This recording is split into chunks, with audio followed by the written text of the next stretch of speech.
Ito po yung nyug natin na sinalanta ng mga uod at patuloy na naninira at kinakain yung puno ng ating nyug hanggang sa ito ay mamatay. So yung unang step natin gagawin, lilinisan muna natin yung buong katawan ng nyug bago natin bigyan ng treatment.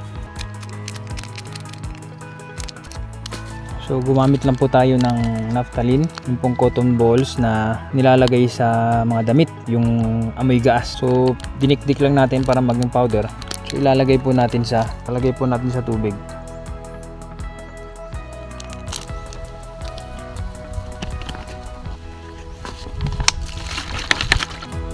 Gamit po tayo ng syringe, yung ringgilya na malaki po yung butas para hindi magbara yung mga powder na namuo pa. Kasi hindi po siya basta natutunaw.